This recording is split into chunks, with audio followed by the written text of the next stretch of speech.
الله وبركاته نحمده ونصلي على رسول الكريم أما بعد فأعوذ بالله من الشیطان الرجیم بسم اللہ الرحمن الرحیم۔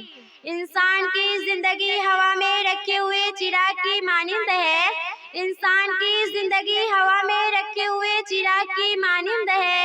بوڑھا آدمی اگر چراغ سحر ہے تو جوان آدمی چراغ شام ہے۔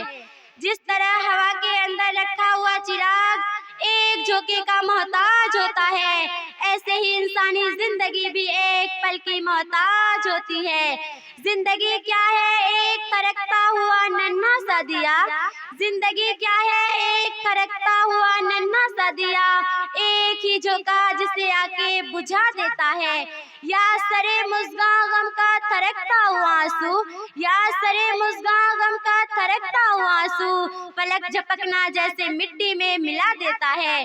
جس طرح پلک کا آنسو پلک جھپکتے ہی مٹی میں مل جاتا ہے، ایسے ہی انسان ایک لمحے میں اس جہاں سے اگلے جہاں کی طرف رخصت ہو جاتا ہے۔ مقصد زندگی اللہ رب العزت کی بندگی۔ صحیح معنوی میں بندہ وہی ہوتا ہے جس میں بندگی ہو، ورنہ سراسر گندا ہوتا ہے، جھوٹ اور فریب کا بلندہ ہوتا ہے۔ جو بھی اس دنیا میں آیا اس کو بالآخر اس دنیا سے جانا ہے۔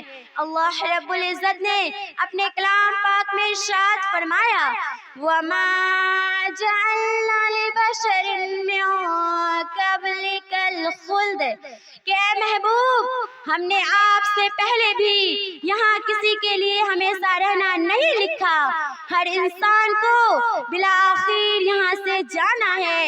چند دنوں کی یہ مہلت ہے جو ہمیں عطا کی گئی، اس میں ہمیں آخرت کی تیاری کرنی ہے۔ اسی لیے نبی کریم صلی اللہ علیہ وسلم نے ارشاد فرمایا کن فی الدنیا کأنک غریب او عابر السبیل، تم دنیا میں ایسی زندگی گزارو جیسے کوئی پردیسی ہوتا ہے۔ پردیس میں انسان کو کتنی ہی سہولت کیوں نہ ہو، لیکن اس کا دل اپنے بچوں کے لیے، اپنے والدین کے لیے، عزیزائے و اقارب کے لیے ہر وقت اداس رہتا ہے۔ وہ سوچتا ہے کہ کب مجھے مہلت ملے کہ میں وطن واپس چلا جاؤں۔ اسی طرح مومن کا اصلی وطن جنت ہے۔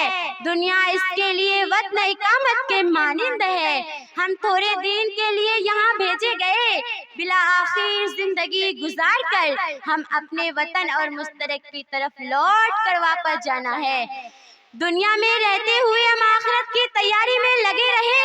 جس طرح مسافر اپنے سفر کے دوران تھوڑی دیر اپنے آرام کے لیے ٹھہرتا ہے، اس کے پیش نظر یہ بات ہوتی ہے کہ مجھے منزل پر پہنچنا ہے۔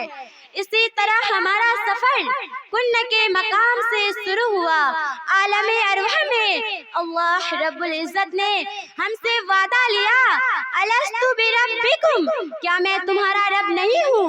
سب نے کہا قالوا بلا، کیوں نہیں، آپ ہی ہمارے رب ہیں۔ اس کے بعد پروردگار نے آزمائش کے لیے دنیا میں بھیجا۔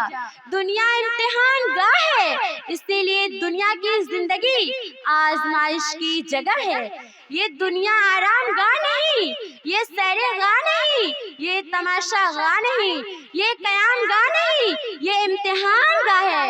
افسوس کہ ہم نے اسے چراغاں بنا کر رکھا ہے۔ ہم سمجھتے ہیں کہ کھا پی کر زندگی گزر جائے گی، ہرگز نہیں۔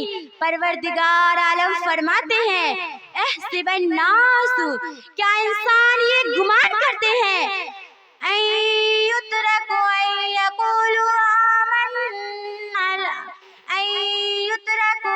یقولوا آمنا وهم لا یفتنون، کہ اگر وہ کہہ دے کہ وہ ایمان لے آئے تو ہم انہیں چھوڑ دیں گے، ہرگز نہیں، ہم ان کو آزمائیں گے۔ وَلَقَدْ فَتَنَّا الَّذِينَ مِن قَبْلِهِمْ، ہم نے ان سے پہلے والے کو بھی آزمایا۔ فَلَيَعْلَمَنَّ اللَّهُ الَّذِي صَدَقَ وَلِيَعْلَمَنَّ الْكَاذِبِينَ، تحقیق کے ہم سچے اور جھوٹے کے درمیان اتیاز کر کے رہیں گے، کھرے کھوٹے کی پہچان کر کے رہیں گے۔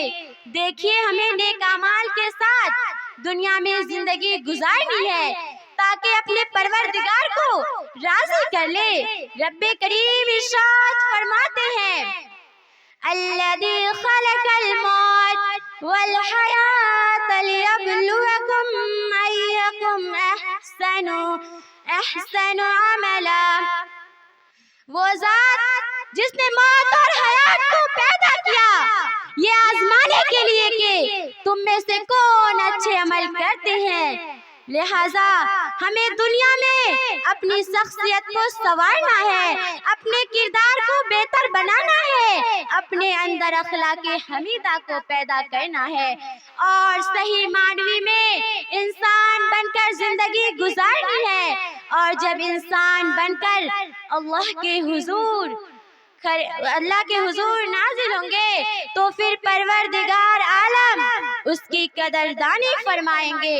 یہ دنیا تو ہمارے لیے امتحان گاہ کی مانند ہے، اسی لیے حدیث پاک میں فرمایا الدنیا سجن المومن و جنت الکافر۔ دنیا تو مومن کے لیے قید خانہ ہے اور کافر کے لیے جنت ہے۔ اس کا ایک ظاہری مطلب تو یہ ہے کہ دنیا میں مومن کے لیے کچھ شریعت و سنت کی پابندیاں ہوتی ہے، حدود و قیود ہوتی ہے، زندگی گزارنی پڑتی ہے، اور کافر کے لیے کوئی حد یا قید نہیں، منمانی زندگی گزارتا ہے۔ مگر شارحین حدیث نے اس کے معنی کچھ اور لکھے ہیں۔ وہ فرماتے ہیں کہ اس دنیا میں کتنی ہی لطف اور مزے کی زندگی اس کو کیوں نہ مل جائے، لیکن جنت کے مقابلے میں پھر بھی دنیا